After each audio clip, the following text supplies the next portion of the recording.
Good morning. I'll call the Fiscal Committee meeting to order on May 16th, 2025. And we'll start with tab 1, which is a request to change the rules and procedures. This is something we have approved before. Normally, this last session, we've been upfront approving the audits and so on so that they'd be online as soon as they're done. And then rather than having it wait until we have them on our agenda. So this similar is going to want to stand for a de facto approval of the American Rescue Plan through December 2026 and the bipartisan infrastructure law bills to December or June 30th, 2027. Is there a motion to approve that change? Second. Okay, motion by Senator Rosenwald, second by President Carson to approve. Is there any further discussion? Seeing none, all in favor say aye. Aye. Opposed, no. That is adopted. All right, moving on to tab 2, the minutes from our last meeting on April 18th. Any omissions or corrections? Is there a motion? Motion to approve. Senator Gray moves to approve the minutes of April 18th, second by Senator Rosenwald. Is there any further discussion? Seeing none, are you ready for the question? All in favor say aye. Aye. Opposed, no. The minutes are adopted. We have an item that's tabled. If there's no request to remove it from the table, we'll move on to the consent calendar. The consent calendar goes from tabs 4 through 7. So far, I have a request to remove the following items from the consent calendar. Under tab 4, items 25-111 and items 25-115, and from tab 6, 25-126, and from tab 7, 25-139. Are there any other items any member wishes to remove from consent calendar? I'll entertain a motion to adopt the rest of the consent calendar. So moved. Second. All right. Motion and a second to approve the rest of the consent calendar other than those noted. Any further discussion? Seeing none, all in favor say aye. Aye. Opposed, no. Consent calendar is adopted with the following, with the foregoing exceptions. We'll turn now to tab 4, item 25-111. And someone in the Senate has a question on this. It's what I was told it would be. Was it Senator Rosenwald? Senator Carson. We talked about it and, yeah. David, Madam you could President, probably remember. you wanted to know what buildings we were keeping heating and water. Yes, that's what it was. We were discussing about, oh, excuse me, I'm sorry. Why are we paying to heat empty buildings that are going to be torn down? So can you explain? Sure. For the record, I'm Charlie Arlinghouse. I'm the Commissioner of Administrative Services.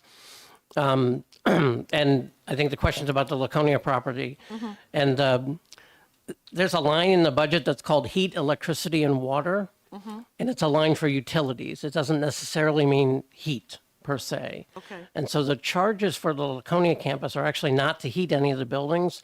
There are a couple of the buildings where we, including the building that currently houses E911, where we do actually heat it because, well, E911 obviously. And in the winter, you would heat some of the buildings that have equipment in them to a very low level. The overrun on charges here is related mostly to utility charges, and the lion's share of it is the Winnipesaukee River Basin project, which is a wastewater treatment system that the state is a member of with a number of towns.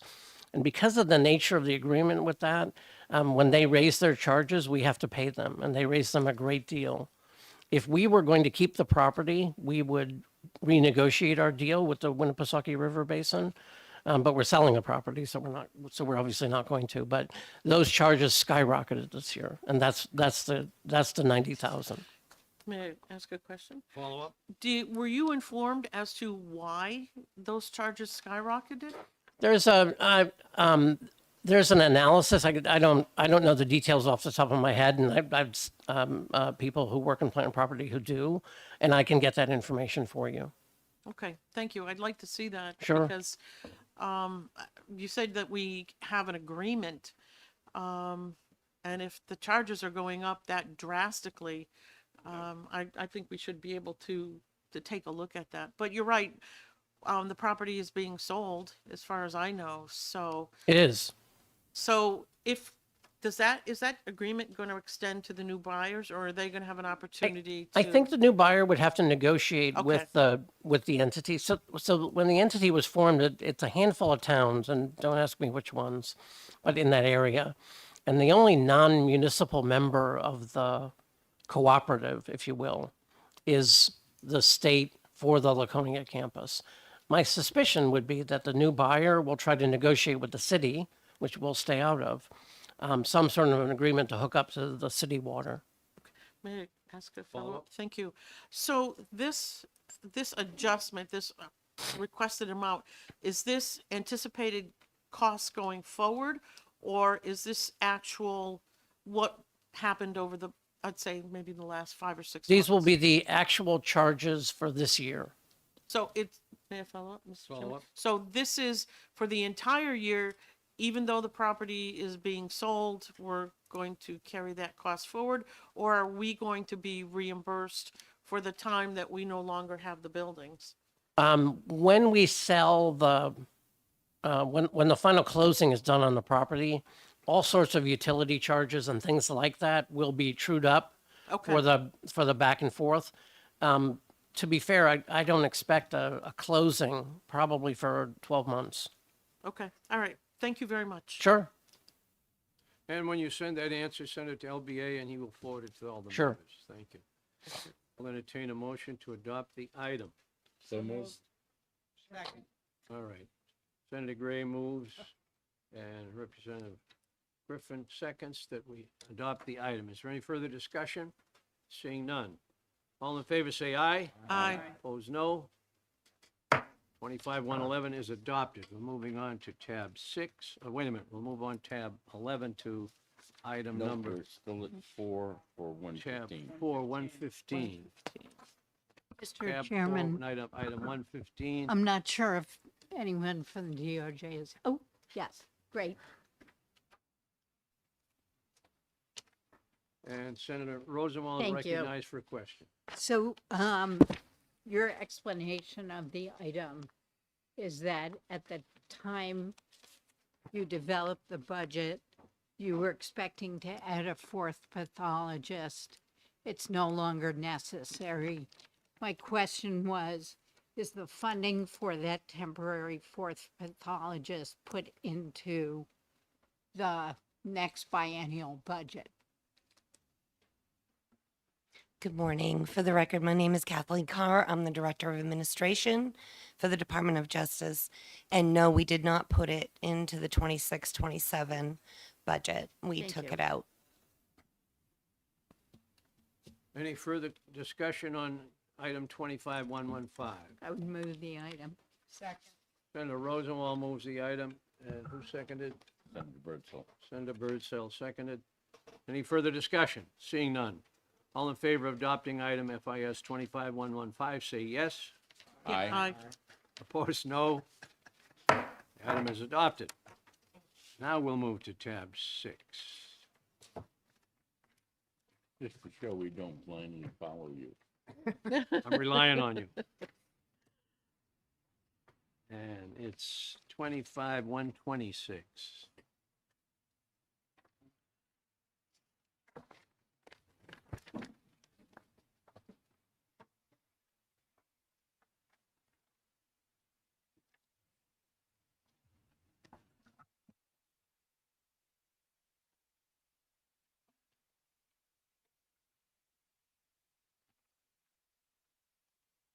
And that's the Department of Health and Human Services. And IRF is recognized for a question, and these gentlemen will introduce themselves for the record. We know who they are.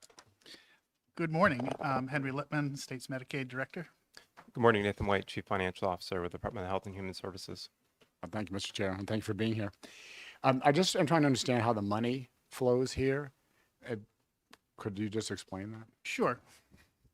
So you're aware that we have an agreement with Medicaid managed care organizations, and we pay them a monthly capitation rate. Built into that capitation rate is approximately 2% of a large portion of the capitation rate. Things that are like, there's a couple things excluded, but there's a 2% withhold. And so that withhold is basically to make sure that certain quality metrics that we're trying to advance, certain operational metrics we're trying to advance, that they meet those targets. And those targets are usually set on a basis that's better than they did the year before. So we're trying to continually move the program. If they do not meet those targets, then the dollars stay with the state. So they stay in our coffers, if you will, to collect interest. And we create what we call an incentive program. So basically, if they don't meet the metrics in the first period, they have another opportunity to earn back that withheld amount. And so each of the MCO's amounts that they don't achieve becomes like a competitive pool for new sets of incentives or metrics. And so that the idea is, rather than accepting non-performance, we create a pool that create incentive to strengthen performance going forward. The reason we just don't keep the money has to do with actuarial certification. Doesn't have anything to do with Didn't that. expect that. Okay, it's like, whoa.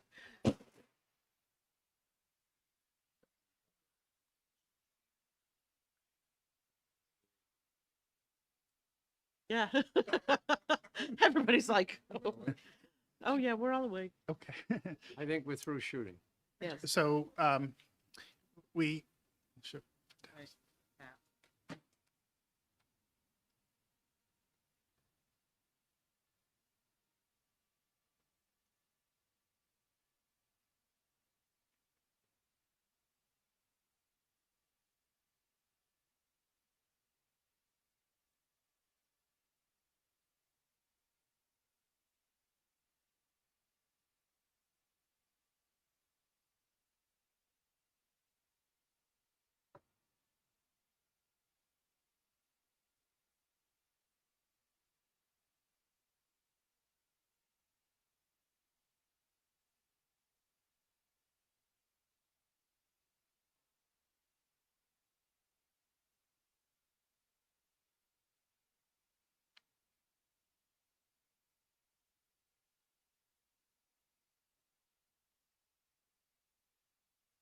Guess we won't hear the echo one. Continue, please. Thank you. As I was saying, the money that is, should I continue or wait? Yes, I think we can hear you with the Okay.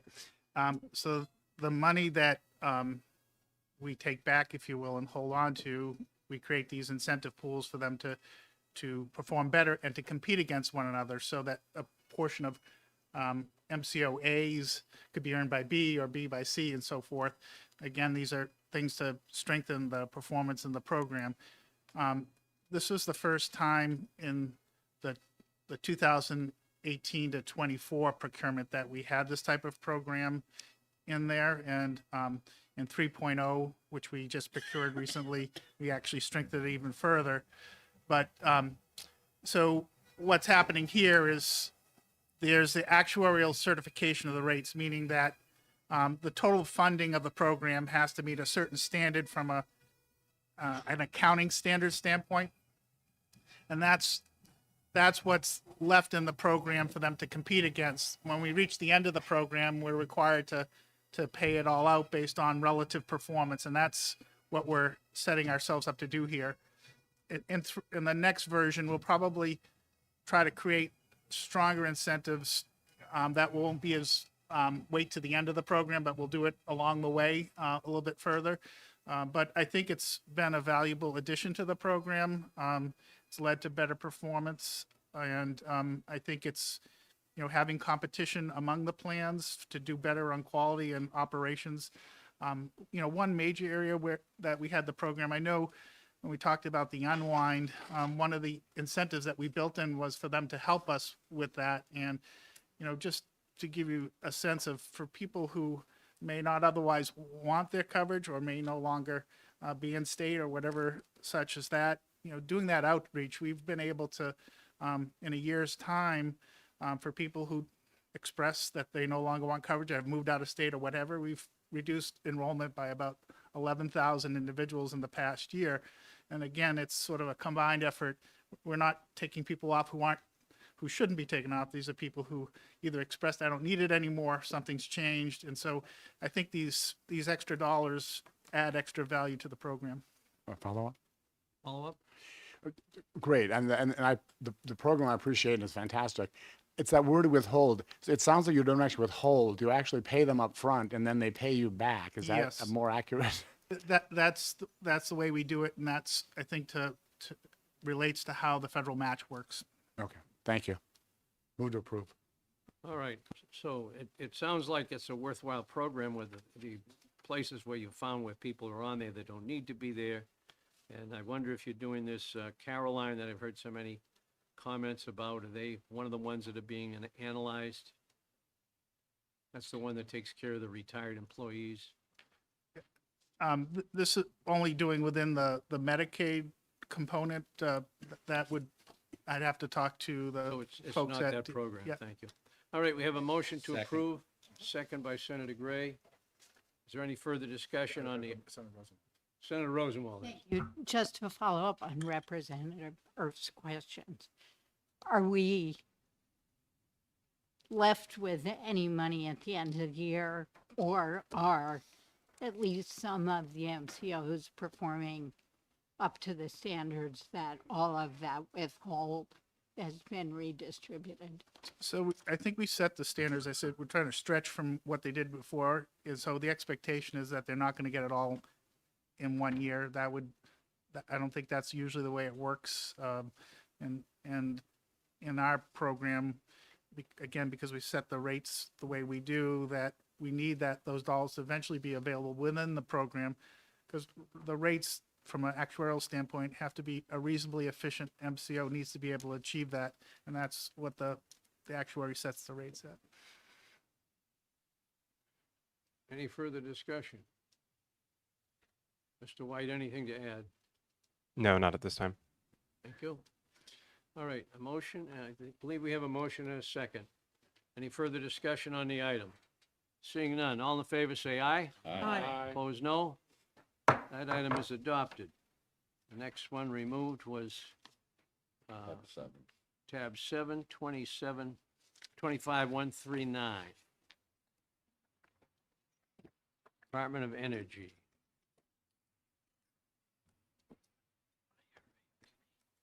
Welcome. Good morning, Mr. Chairman. For the record, Jared Chicoine. I'm the Commissioner of the Department of Energy, and joining me today is Josh Elliott, our Director of Policy and Programs. And Representative Erf has a question on the item. Thank you, Mr. Chair, and thank you for taking my question. So just curious as to why the replacement, that you no longer need the position and why that was the case, why that is the case. Okay, thank you, Representative. That's a good question. So we evaluated the resources that we have in our business office and came to the conclusion that we can handle this with existing staff.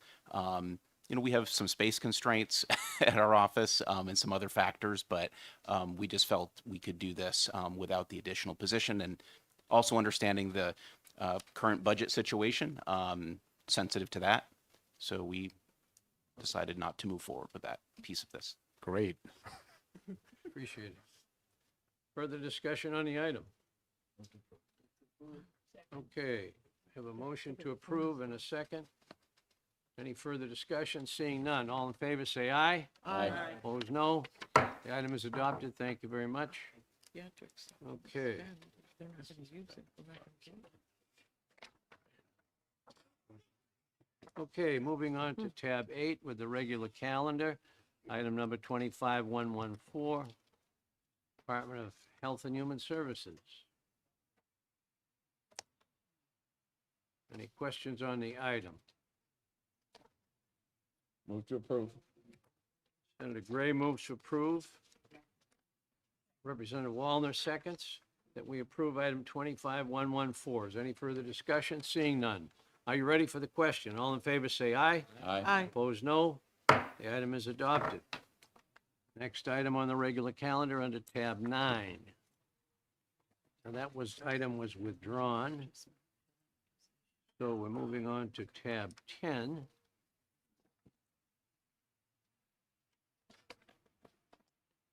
School security improvement projects. There's a list of them. This has been in our calendar for quite a while. Move to approve. Senator Gray moves to approve. Is it second from Senator Rosenwald, or was it Senator Birdsell? Rosenwald. I mean, Rosen, Birdsall. okay. Senator Birdsell. Item 25131. Any further discussion? Seeing none. You ready for the question? All in favor say aye. Aye. Opposed, no. That item is adopted. Moving on to the miscellaneous and the information items. Is there anything any of the members wish to have questions answered on? Seeing none. We have no audit on the calendar. So we'd come to anything else any member has a question on. Seeing none. Are we ready to look at a future date for the next meeting? The usual Friday meeting would be on the 20th of June. Summer solstice. Is there any problem with that date? The only problem we'd have is where we will meet. We might have to ask for room 100. 'Cause Oh, this building will likely not. yes, be. I know. It's, yeah. The only thing that I can, so you're looking at June 20th, Friday. is, Should be done with committees of conference. right. The Children's Oversight Commission meets from 8 to 11. If we could meet from like 11 to 1, Certainly. that In room 100. in room 100. And during the summertime, you don't have to worry about the Oversight Commission for July and August because they're not meeting. We're not meeting. We'll start up again in September. Hopefully, we won't have to meet either, but we'll see. Oh, well, you never know. We'll see. Okay, 11 o'clock, room 100 Yep. in the State House for the next June 20th. You may, Senator Gray. you may want to think about doing it Reps Hall sometimes too. Because, the Yeah. size of the audience at the beginning aren't all going to fit into Room 100. Room 100. Yeah. So, Oh, that's true. All right, I will look into Reps Hall. Okay. again, setting the tables up in the front of the room. Yeah, it takes a little time. So again, I'm not telling you to, but when you look at the audience that we usually get at the beginning of these meetings, Yeah. that they're It not all would going to fit. fill a few seats. Yep. All right. If we've worked on that, and we'll announce which place it will be, but that will be the time and likely that will be the date and time. I said 11? No, we said 1. 11. 11. Said 11. Very good. All The right. change to 11 has worked out very good for me, so, you know, Makes a busy day for me. We want to keep everybody happy, and we can do Yeah. pre-fiscal the same day, so it works out well for us. Okay. Without having to come in an extra day. So, there's no further business. I'd entertain a motion to adjourn. so, second. All right. Motion by Senator Rosenwald, second by Senator Senator Birdsall. Senator Birdsell moves, Senator Gray seconds that we adjourn. No further discussion. We are adjourned. Thank you all very much. Thank you.